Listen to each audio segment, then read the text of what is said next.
កូនចង់ផ្ចាំបទចម្រៀងមួយនេះផ្ញើជូនទៅម៉ា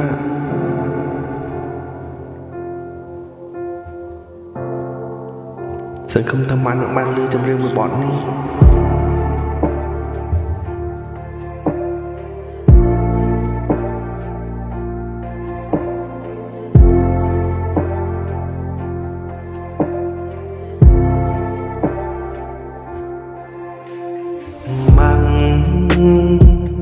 កូននឹកមកខ្លាំងណាស់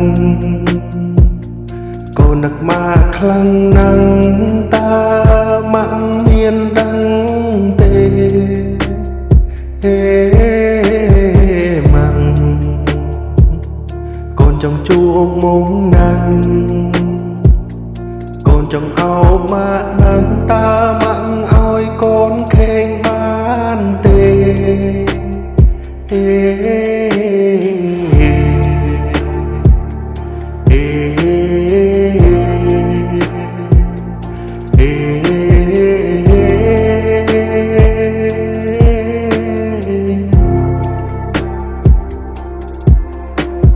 ថ្ងៃម៉ាក់មានដឹងទេថាកូននឹកម៉ាក់នេះខ្លាំងជាងគេរឿងអ្វីក៏មិនគិតដែរសូម្បីការរៀនសូត្រក៏រៀនមិនចូលដែរកូនពិតជាសោកស្ដាយ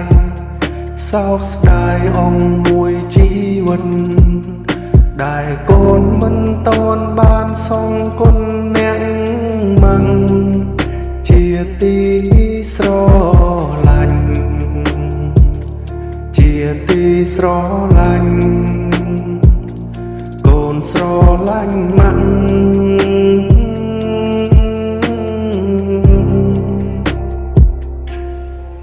ទោះបីពេលនេះម៉ាក់ទៅចោលកូនក៏ដោយតែរូបទឹកចិត្តរបស់ម៉ាក់ធ្វើឲ្យកូនចាំជានិច្ចចាំមិនភ្លេចនេះរាល់ទង្វើដែលម៉ាក់បានធ្វើចំពោះកូនហើយម៉ាក់មានចាំដែរទេថាម៉ាក់នឹងចាំមើលកូនរៀនចប់នឹងចូលធ្វើការនឹងមានគ្រួសារដែលល្អប្រពៃប៉ុន្តែពេលនេះប្រហាយគ្រាន់តែជាក្តីស្រមៃឲ្យកូននៃការរត់ថ្ងៃកូននេះសែរត់ថ្ងៃជួយឈួរទៅហើយ